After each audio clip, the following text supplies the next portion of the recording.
What is up, everyone? It's Quinn here, and in this video I'm going to be going through my Week 5 running back rankings, so going through the top 36 running backs and then splitting these players up into tiers. I'll have the same video, but with the wide receivers up to date also. If you guys enjoyed the video, hit that like button. Any questions, drop them down below. If you're going to give me like a start-sit question, just hit me with the scoring format. Helps me give you guys the best answers. Running back position, I feel like looks pretty decent through like the top 24. Once you get to like the mid to back end RB3s, it definitely gets a little bit rough, but that's kind of what'll happen here when we have the 4 bye weeks in week 5. But let's jump into tier 1. I'm going to have 4 tier 1 running backs. Got to start it off with Christian McCaffrey. Even if he's going up against the Cowboys, CMC is locked and loaded the RB1 rest of season. Dude is being treated like a complete workhorse. And as long as he can stay healthy, he is going to have a crazy high running back ceiling. Then we've got Bijan Robinson going up against the Texans, another locked-in high-end RB1. And then the other two guys in this tier, Tony Pollard and Josh Jacobs. I know Pollard has a tough matchup against the 49ers, but his workload through 4 weeks has been pretty crazy. He hasn't necessarily hit like being crazy efficient or in the touchdown department, but if he maintains this workload, he will deliver you that high-end RB1 production. And then Josh Jacobs had a really strong workload through the first 3 weeks, just didn't get into the end zone and was pretty inefficient. He finally had a big game in week 4. I'm just going to keep firing that workload up as a locked-in RB1. Then shifting into tier 2, these are going to be like your mid to back-end RB1s. Got Travis Etienne, Saquon Barkley, Brian Robinson, Derrick Henry, JT, DeAndre Swift, Joe Mixon, and David Montgomery. Travis Etienne, not coming off a great game, but his usage has been strong.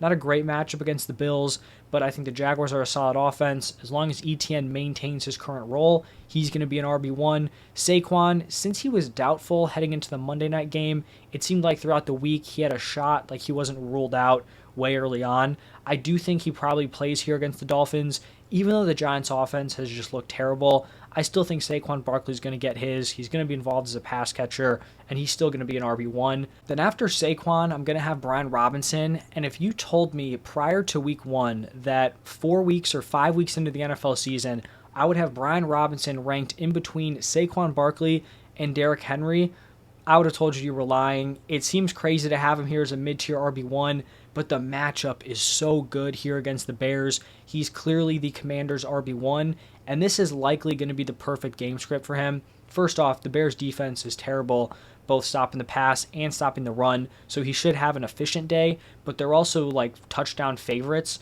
so they're probably going to be ahead, be able to run the ball out. This isn't going to be an Antonio Gibson game script.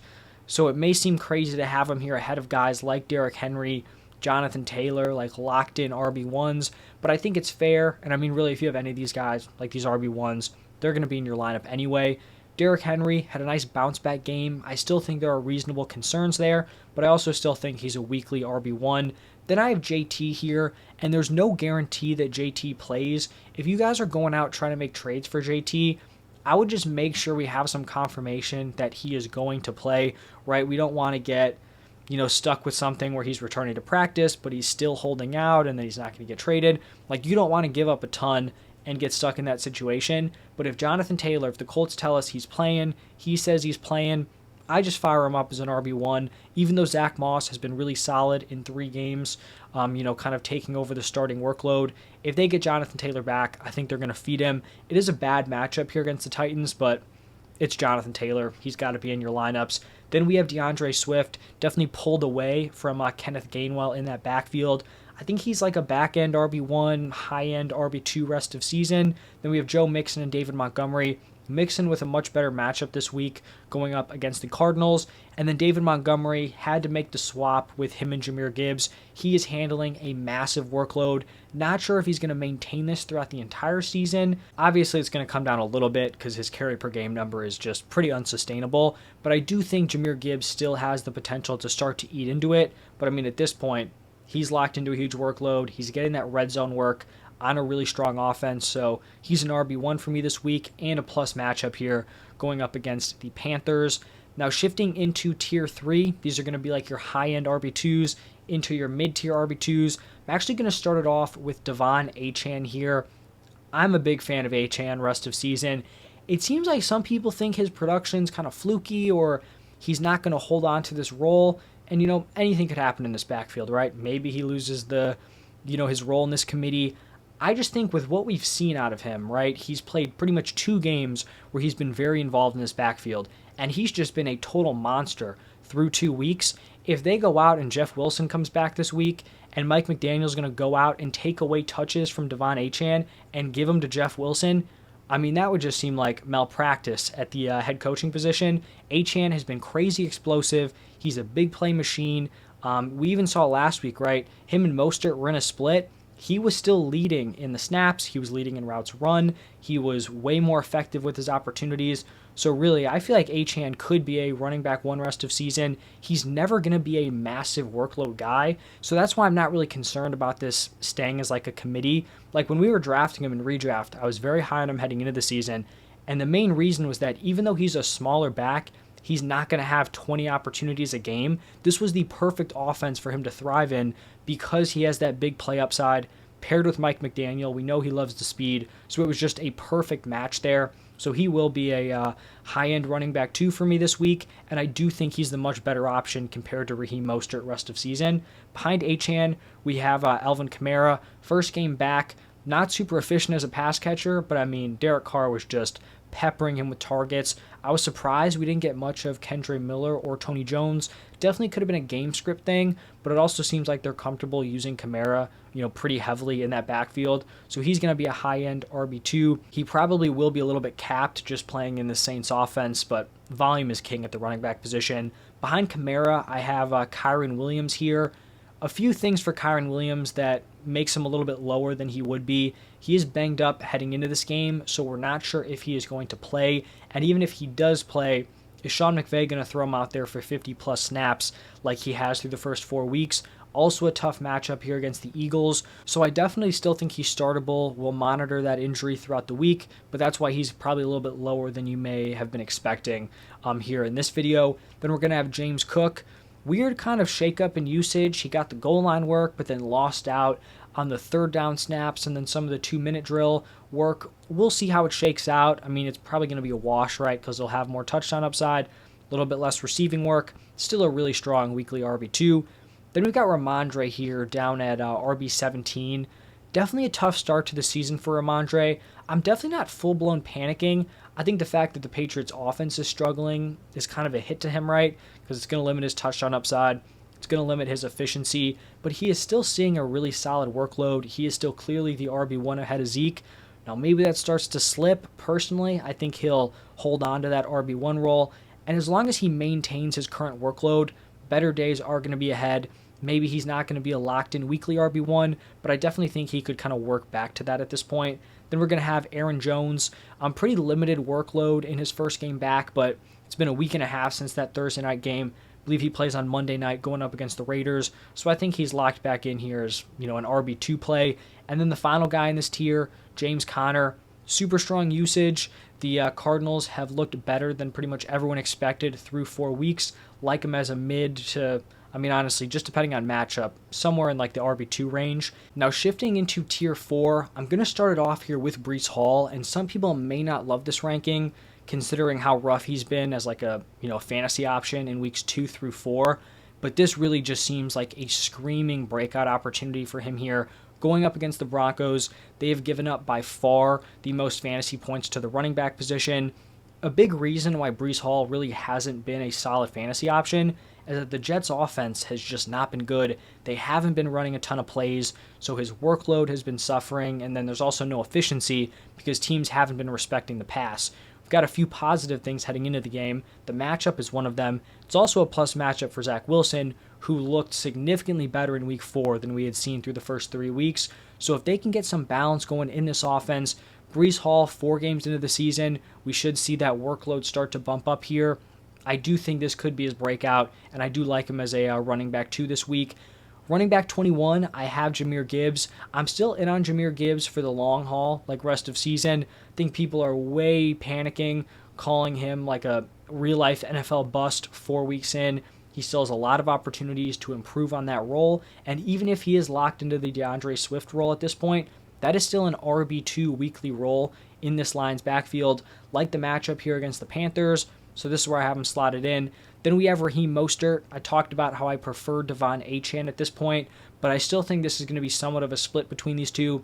Even if Achane is leading, Raheem Mostert still is going to have weekly value as an RB2 just because this offense is so impressive. Then we're going to have Isaiah Pacheco going up against the Vikings. He did make a pretty solid stand in terms of taking some opportunities in that backfield in week 4. The main concern I still have here with Isaiah Pacheco is we know a lot of his work is going to come on the ground. He has been somewhat involved as a pass catcher, which is encouraging, but the big kind of indictment for Pacheco has been his lack of involvement on the goal line. He is not their go-to back there. First off, they really just don't like to run the ball on the goal line in the first place, and so you have Jerick McKinnon out there a lot. They'll also just filter in CEH on the goal line, which obviously has to be frustrating if you roster Pacheco. So that is why I'm probably a little bit lower on him than consensus, but I still do have him as a RB2. And then to finish up tier 4 and to finish up the RB2s, I have Dameon Pierce. Pierce has definitely been disappointing through 4 weeks, but I do think we could see things start to kind of turn around here in week 5 and over the next couple of weeks. It does seem like that O-line is getting healthy. I think they have the opportunity to get a few of those starters back on that line here in week 5. If that can happen, even though his receiving workload is capped, if he can become way more efficient on the ground, this offense gets an offensive line. With how CJ Stroud has looked, with how Nico Collins and Tank Dell and Robert Woods have played, this could be a pretty solid unit, and that could really help Dameon Pierce out fantasy-wise, because he can still give you even high-end RB2 production as like an efficient runner getting goal line work. It's just when he's inefficient and not getting a ton of touchdown opportunities, that's when he's going to be a rough start for you. So I think better days are going to be ahead here for Dameon Pierce.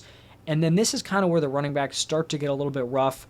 3 tier 5 running backs. It's going to be Miles Sanders, Alexander Mattison, and Khalil Herbert.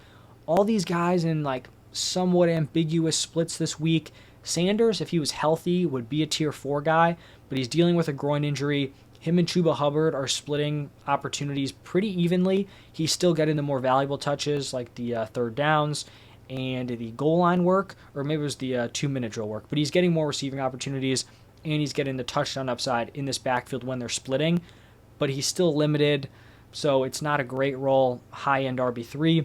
Then we have Alexander Mattison, still maintain control of that backfield with Cam Akers making his Vikings debut, but I think they've talked about riding the hot hand. You know, if Madison struggles, maybe they roll with Cam Akers, so I still think Madison is the better option, but definitely not someone I'm super excited to throw into my lineup. Then we have Khalil Herbert. Some people may think this is low. For me, I just don't have a ton of confidence that this new Khalil Herbert workload is going to stick. Like through 3 weeks, they were in a pretty even split. All of a sudden, Khalil Herbert goes out. They go up early against the Broncos, and they just roll with Khalil Herbert. I think this could have been a spot where it's like the offense was operating so well, they just wanted to stick with Khalil Herbert and let it ride. Going up against the Commanders here, being 7-point underdogs, this kind of feels like a game that favors Roschon Johnson because through 4 weeks, he's been the guy that's been in there when they're trailing. We saw week 1, they went down a ton. Roschon Johnson was getting in there. So I still think Herbert's the better option, but I'm not totally sold that he's just locked in as like the workhorse of this backfield and Roschon Johnson isn't going to be involved. So that's tier 5. Then tier 6, getting pretty gross here. We have Gus Edwards going up against the Steelers. He operated as the Ravens' clear RB1 in week 4. Does that stick? Who knows? Justice Hill was the better option early on. Then Hill goes down with injury. Gus Edwards took over. Justice Hill wasn't super involved in the week 4 game. So we'll see. He could lead this backfield. It could turn into a gross split again. Then we have back-to-back Steelers running backs here. In that same matchup with Gus Edwards, I have Jaylen Warren ranked ahead of Najee Harris. He's outproduced him so far in PPR scoring. I think it honestly might be in every scoring format. He's more involved as a pass catcher. Najee's been inefficient. The lack of receiving work for Najee has really just tanked his fantasy value. This is not an offense that's putting up a lot of touchdown opportunities. So both these guys are like mid-tier RB3s for me. At running back 31, I have Jaleel McLaughlin for the Broncos going up against the Jets. If Javonte Williams misses this game, McLaughlin should be the guy. Samaje Perine should be involved, but it does seem like Sean Payton really wants to get him involved, so I would take him over Samaje Perine this week. And then wrapping up this tier with Chuba Hubbard. Like I said, pretty close to a 50-50 split with Miles Sanders. Also has the upside of Sanders just potentially missing this game. Maybe they want to get him healthy. Then he probably jumps up into that somewhere in like the RB2 range for this week. And then the final tier, these are running backs who are probably going to be on like the downside of a split this week. Roshan Johnson, Tyler Algier, Justice Hill, and Samaje Perine. Definitely wouldn't love these guys in my lineup. If you're like setting your flex and you're looking at these guys, I'd probably prefer to just roll with the wide receiver because there's just way more depth at that position. But that's going to wrap it up for my top 36 running backs. If you all enjoyed, hit that like button. I'll have my wide receiver video out today also. As always, thank you for stopping by, and I will see you in the next one.